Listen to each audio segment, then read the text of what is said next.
Bienvenidos a la clase 9.7 del curso de Matemáticas Especiales. En esta clase vamos a continuar el estudio de las funciones armónicas y vamos a ver su aplicación en la solución de la ecuación de Laplace. La ecuación de Laplace aparece naturalmente en electromagnetismo y en electricidad cuando se estudian cargas estáticas. Entonces, primero vamos a introducir la ecuación de Laplace, vamos a mostrar cómo se resuelve y después entonces mostramos que la ecuación de Laplace es un caso particular de la ecuación de Poisson y para ello tenemos que hacer entonces una breve introducción al tema de la electrostática.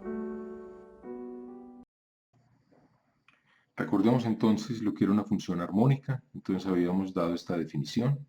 Recordemos que una función definida en un cierto dominio, una función digamos f definida en un cierto dominio del plano, pues pueden, si ustedes quieren, el plano complejo o el plano real, y que toma valores en los números reales, es una función armónica. Esta es una función, se llama armónica, si satisface que su segunda derivada parcial con respecto a x más su segunda derivada parcial con respecto a y es igual a 0. Bien, esa era la definición.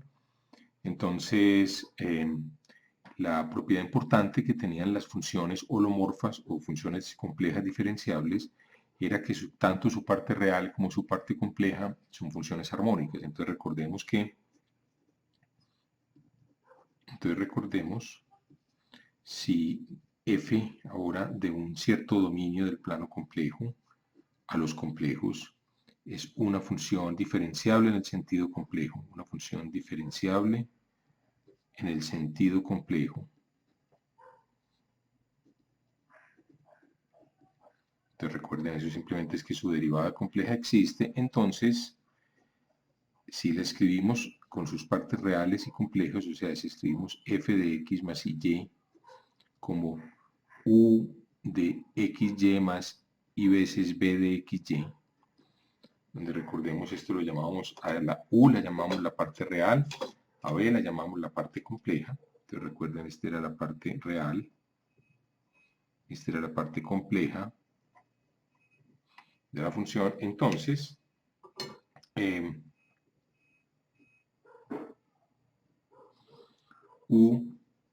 tanto u y b, tanto u como b, son funciones armónicas.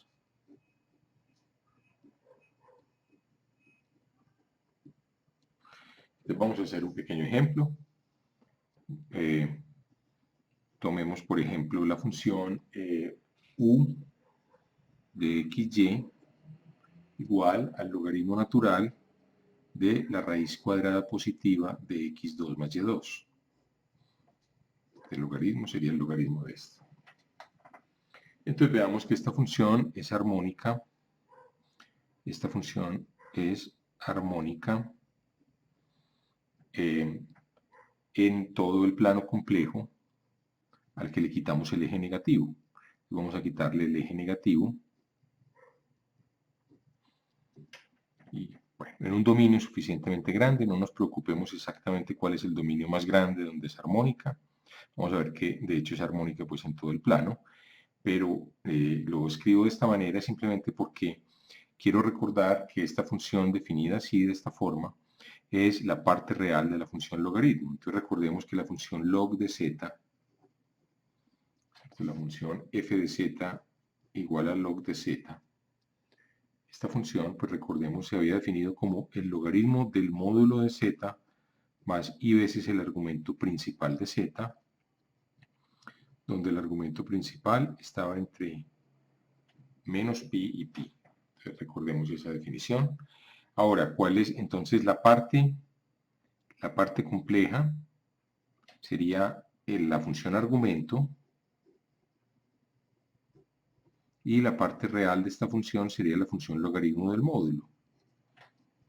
Ahora, logaritmo del módulo es, pues recuerden que el módulo de z es simplemente la raíz cuadrada de x2 más y2. Entonces vemos aquí pues el dibujito para que recordemos cuál era la definición del módulo del argumento. El argumento, recuerden, es el ángulo que se cuenta desde el eje X en el sentido positivo matemático, es decir, contrario a las agujas del reloj. Entonces, cuando se da media vuelta, se llega al valor pi, y cuando se va hacia abajo el argumento se mide negativo. Cuando nos desplazamos desde el eje de X en el sentido del reloj, el argumento sería negativo hasta llegar a menos pi, y sacamos el eje negativo, puesto que ahí pues el argumento no estaría definido. Por un lado sería pi, por otro lado sería menos pi.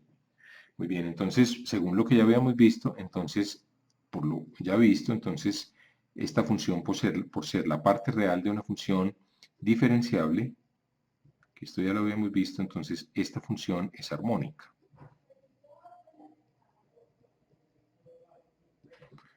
También lo podemos comprobar directamente, pues simplemente computando las derivadas, pues computemos la derivada de esta función con respecto a x y con respecto a y.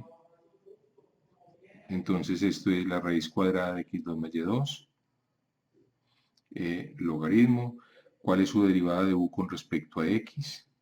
La derivada de u es la derivada del logaritmo de algo. Recordemos, es la derivada de ese algo, o sea, la derivada con respecto a x de, escribámoslo como x2 más y2 elevado a la 1 medio sobre el valor x2 más y2 a la 1 medio. ¿De acuerdo? Esa es la... Entonces recordemos cómo se deriva el logaritmo de u. Aquí tenemos la formulita a un lado. Logaritmo de u es u' sobre u.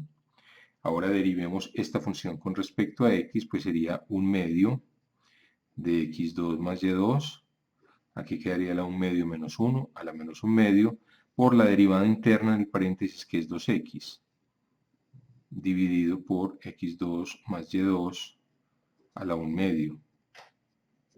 ¿De acuerdo? Y esto es igual, entonces, entonces vamos a simplificar un poco. Aquí podemos cancelar el 2 con el 1 medio. Esto se cancela. Podemos bajar este x2 más y2 a la menos 1 medio. Podemos bajarlo a la 1 medio. Entonces nos queda a la 1 medio más 1 medio. Nos queda, pues escribámoslo en detalle, queda x2 más y2. Lo bajamos a la 1 medio. Aquí ya había 1 a la 1 medio. Esto es un poco de álgebra simplemente.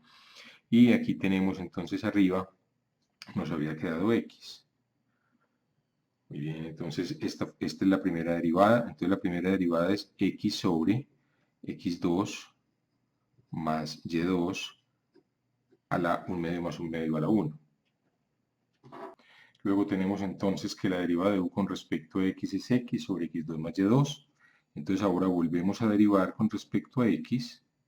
Tomamos la segunda derivada, pues es un cociente que sería el de abajo por la derivada de la de arriba con respecto a x, que es 1, menos el de arriba x por la derivada de la de abajo con respecto a x, que es 2x, sobre el de abajo al cuadrado. Y esto es igual entonces a, vamos a ver, esto es x2 más y2, aquí queda menos 2x2 sobre x2 más y2 al cuadrado. Muy bien, entonces tenemos aquí que y2 menos x2 sobre x2 más y2 al cuadrado. Esa es la respuesta. Ahora el procedimiento es completamente simétrico, los papeles de x y y son completamente simétricos, entonces un cálculo similar muestra que la segunda derivada de u con respecto a y pues sería intercambiar los papeles de x y y, sería x2 menos y2 sobre y2 más x2 al cuadrado, cambien a x por y. Entonces, ¿qué pasa cuando sumamos este valor, que es la segunda derivada? Recuerden, esta es la segunda derivada de u con respecto a x2, y esta sería la segunda derivada de u con respecto a y2. Al sumar esos dos términos, pues nos queda 0. Entonces, de aquí se deduce que la derivada de u con respecto a x2 más la derivada de u con respecto a y2 es 0. Miren que esta función, sin importar, va a estar siempre definida, ¿cierto? El logaritmo va a estar siempre definida mientras x y y no sean 0, ambos. Porque si son 0, queda raíz de 0, queda el logaritmo de 0 que no está definido. De resto, esto siempre es un valor positivo. Entonces si quitamos, no teníamos que quitar todo el eje real después de todo, sino que si tomamos, mejor dicho, la conclusión es que si tomamos D igual a todo el plano complejo y le quitamos el punto origen, entonces U de XY definida de D en los reales, o por esta fórmula, por logaritmo de raíz cuadrada positiva de x2 más y2, es armónica. Entonces, este es un ejemplo de una función armónica. Como habíamos mencionado en una clase anterior, la ecuación de Laplace entonces es una ecuación diferencial que nos dice que el laplaciano de una cierta función, llamémosla phi, por ejemplo de 1 o 2 variables, pensemos que es de 3 variables en este caso, que la función, la segunda derivada de phi más la segunda derivada con respecto a y de phi más la segunda derivada con respecto a z de phi es igual a 0, pues si fuera en 2 dimensiones, la ecuación de Laplace, en 2 dimensiones, esta ecuación nos dice simplemente que d2 de phi de x2 más d2 de phi de y2 es igual a 0. Esta ecuación tiene relevancia en electrostática, en electricidad, por la siguiente razón. Entonces voy a explicar primero, así a muy grosso modo, y simplemente voy a mostrar cuál es la aplicación y después nos detenemos a entender cada uno de los conceptos que voy a definir o que voy a mencionar en este momento. Entonces supongamos que estamos en una región del espacio, pongamos unos ejes coordenados, x, y, z, y supongamos que en esa región del espacio tenemos unas ciertas cargas que pueden ser unas cargas positivas, unas negativas, otras, en fin, positivas.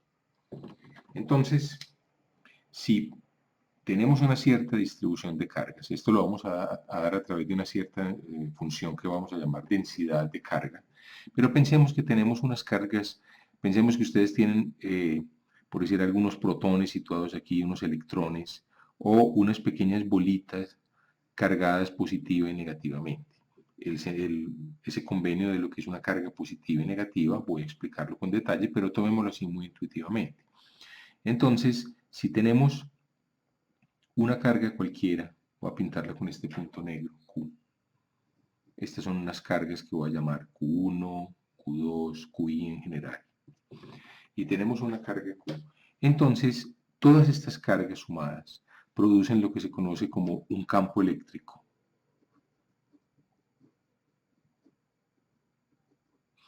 ¿Qué es un campo eléctrico? Bueno, un campo eléctrico va a ser un campo vectorial. Entonces, un campo eléctrico matemáticamente va a ser modelado. Entonces, el campo eléctrico va a ser modelado por una cierta función, entonces llamémosla E, que en cada punto x, y, z nos da un vector. O sea, esta es una función de la forma E1 de x, y, z, E2 de x, y, z, E3 de x, y, z. ¿De acuerdo? Entonces pensemos que nos paramos aquí en Q, y en este punto Q, si las coordenadas de Q pues son, no sé, démosle coordenadas A1, A2, A3, entonces el campo eléctrico, al evaluarlo en A1, A2, A3, pues nos da unas ciertas cantidades aquí, no sé, llamémosla como E1, voy a escribir estas A's como A barrita, denotemos así, A barrita va a ser A1, A2, A3, para abreviar la escritura. Entonces sería E1 de A barrita, E2 de A barrita, E3 de A barrita. Estas son funciones escalares, pero estas tres funciones forman lo que se llama una función vectorial, es decir, no la podemos imaginar así. En cada punto hay una flecha, en cada punto, que apunta en la dirección de E. ¿Qué sentido físico tiene esa flecha?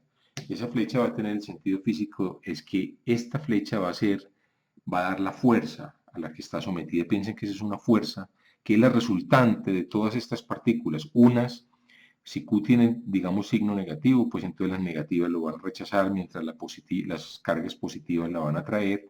Si es al contrario, pues ocurrirá el contrario. De todas maneras, la resultante de todas estas fuerzas que vamos a ver están regidas por la llamada ley de Coulomb.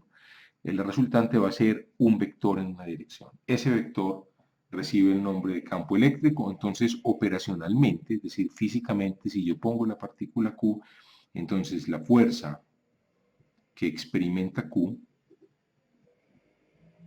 esta partícula test Q, la fuerza que experimenta Q, es proporcional a la carga por el campo eléctrico.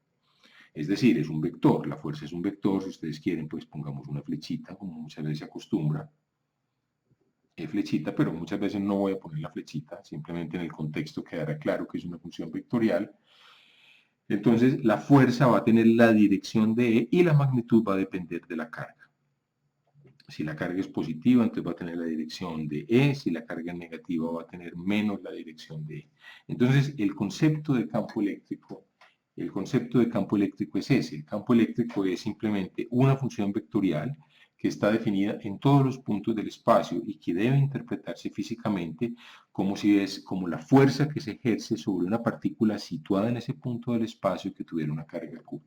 Como lo acabo de decir entonces, la relación entre la fuerza que experimentaría la partícula y el campo eléctrico es esta ecuación que está en este recuadro rojo. Muy bien. Entonces, usualmente cuando uno tiene una cierta distribución de cargas, importa en ingeniería eléctrica y electrónica determinar cuál es el campo eléctrico que esas cargas crean. Pues por supuesto que uno no tiene, muy pocas veces, estos son millones de partículas, o trillones de partículas típicamente, entonces uno no tiene un conocimiento de la distribución de estas cargas, solamente tiene un conocimiento aproximado. Ese conocimiento aproximado va a ser lo que se llama la densidad de carga. Entonces va a haber una función, entonces definamos la densidad de carga.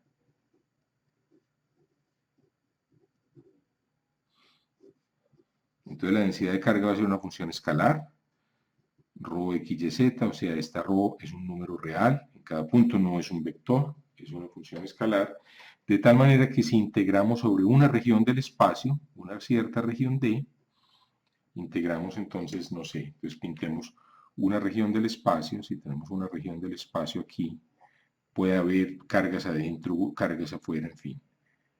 Entonces digamos aquí hay una cierta región del espacio, que la estoy llamando D, entonces esa función densidad cuando la integramos sobre la región D, nos va a dar la carga total contenida. Las cargas positivas van a contar de manera positiva, mientras las cargas negativas van a contar de manera negativa. Esta es entonces lo que se conoce como la carga total, la carga eléctrica total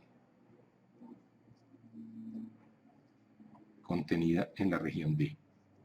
Muy bien, entonces dada una región, aquí hay no se va a pintarla, que se vea un poco más tridimensional, pues entonces típicamente, repito, no va a haber un conocimiento de esta distribución de carga, sino va a haber una función distribución, que es, digamos, una aproximación o una función continua global que nos dice cómo se distribuyen las cargas, cómo se distribuyen las cargas eléctricas en el espacio en una situación física particular. Muy bien, entonces ya tenemos esa noción de carga eléctrica. Finalmente, entonces necesitamos la noción de lo que se llama el potencial eléctrico.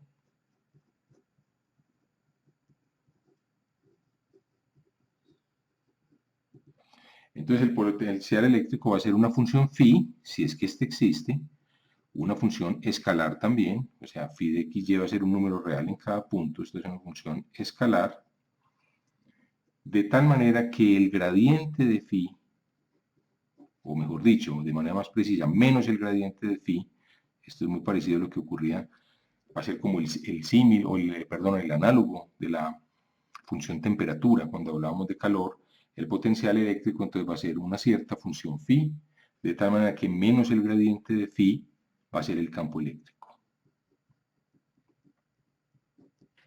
Entonces el campo eléctrico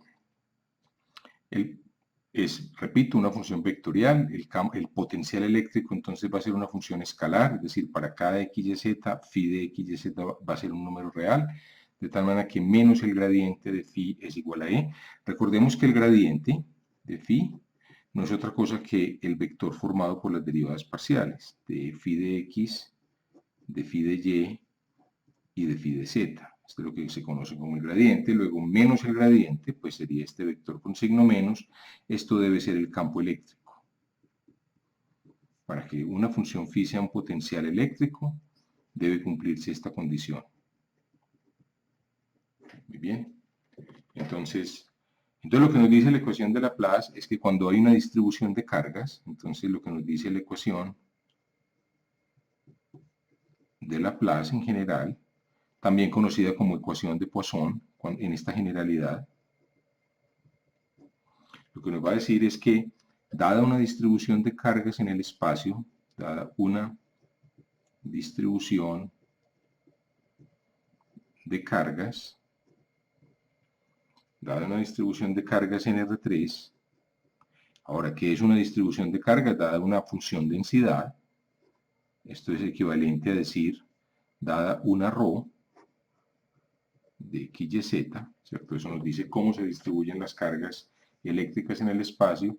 Entonces, el potencial eléctrico, la función potencial phi, conocida phi, repito, queda conocido el campo. El potencial phi satisface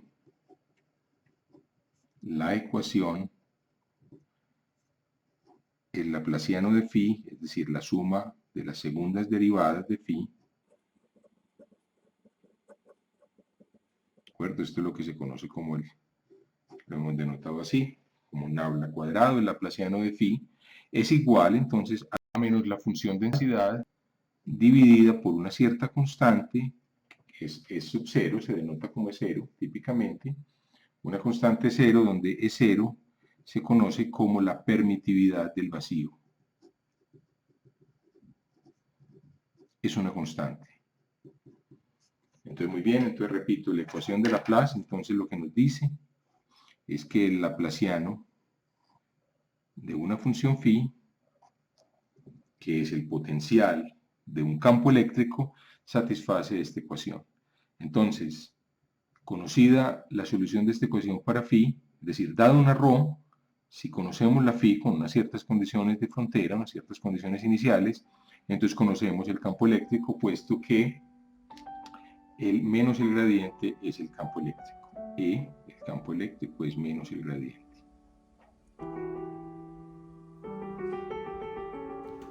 Bueno, con esto terminamos esta clase 9.7 y los invito a seguir a la clase 9.8. Muchas gracias.